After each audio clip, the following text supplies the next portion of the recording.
I found that we have been very much conditioned to be linear thinkers. This is the way that things are, therefore, that's how you have to operate.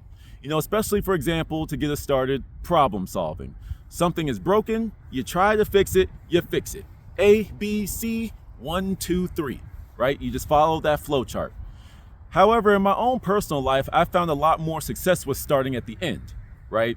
Let's just use my professional experience as an example. Let's just say I'm new to a job or something like that. One of the things that I've learned to do is always ask the manager or whoever I'm reporting to, whoever's in charge, what does the final deliverable look like? What does the final report look like? What does the final spreadsheet? What's the presentation going to entail? And then when I'm left to my own devices and I go out to the field and I do my field observations, my field sampling, whatever, I now know what's important. I know what needs to be documented. I know what numbers are the most important. So when I'm working along the way, I now know where I'm working towards, so I don't have a whole bunch of useless data that's not going to end up being utilized anyway. It saves me time and effort, right? So instead of 1, 2, 3, the way my methodology works is 3, 1, 2, and then you're on to the next assignment, right? So I say all of that to say that I kind of do the opposite of what, traditional religion tells you. A lot of us are part of our religion because we were born into it. You're a Muslim because you were born into it. You're a Christian because you were born into it. You're a Buddhist because you were born into it. You're this and that because you were born into it first. You were dropped down in the pews. You was dropped down in church. You listened to the pastor. You were forced to read the Bible. And that's what dictates how God is supposed to look for you. However, I've ran through the whole gambit. When you walk it through the infinity circle, I started off here, I strayed away, and I came back. Now, I don't think I'm going to stray away again, but there's going to be things that get shaken off and I'm going to return, whatever. Nevertheless, I found that hopefully this isn't too controversial. I just think this is another way that people find God, and more people finding God can't be a bad thing. But nevertheless, I found that when you find God first and then you go read the Bible, you find your Allah first and then you go read the text, it hits you a little bit differently, because it's like when you see the book, it's like, I'm just making this up. Okay, I'm supposed to see 1, 2, 3. Okay, well, I don't really see 1, 2, 3. I see a 4, 5, 6, but I'm not allowed to think like that, so I'm going to ignore that, right?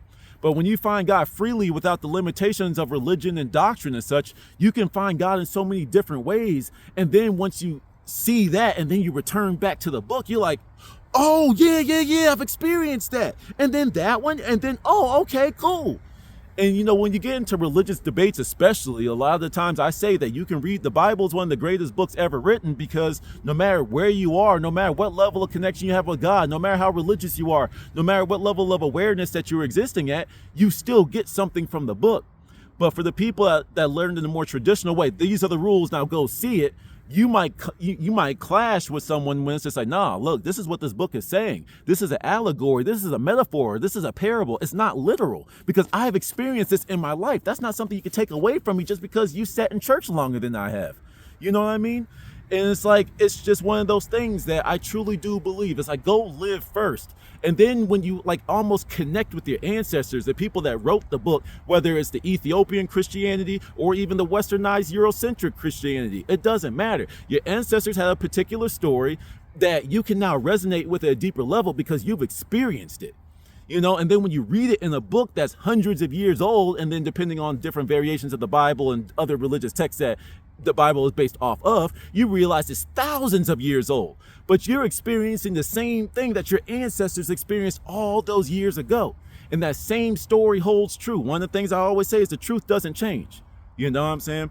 But while we are on our journeys to find the truth, one of the things I always say is I'm a truth seeker. I want to find the truth. I want to know what the real deal is. There's a lowercase t truth, which is malleable. It grows.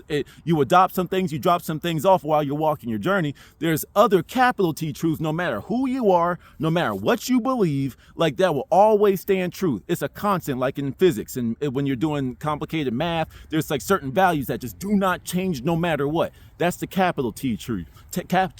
Capital T truth. you know. And once you find that, you there. So in my journey of like starting off with science, then a little bit of this, like, you know, the conscious spirituality, the crystals, the burning the sage and Palo Santo, you know, doing some bloods for some rituals and all that type of stuff. It never really worked with me. It was lowercase t truth for a while, but as I kept on walking, I ended up talking to the big T truth, the big G up there, big God up there, you know. And I just keep on trying to say, hey, shake off anything that's untrue. You know, God, point me in the right direction all the time. And when you walk with faith, you're going to be like Denzel Washington in Book of Eli, you know, just going west. I don't care what problems, I don't care what drama, I don't care what enemies are in my way. You pointed me in that direction, I'm going to keep on going. So what I say is, don't limit your spiritual walk, your religious walk, your connection with God based off of what the rules by some other person other than yourself wrote. You know, let God tell you what it is. Some of the lessons that you're going to learn before the other people that have been studying it for 10 and 20 years. You know what I'm saying? You'll learn some lessons before them, and they'll try to, you know, shun you. They'll try to shut you down and say, oh, this and that. No, that's not real because blah, blah, blah, blah, blah. No, God told me what to do. And whenever God tells me to move, I move. When God tells me to listen, I open my ears. So, yeah, I don't even know where I was going with that. I started getting happy. Till the next one.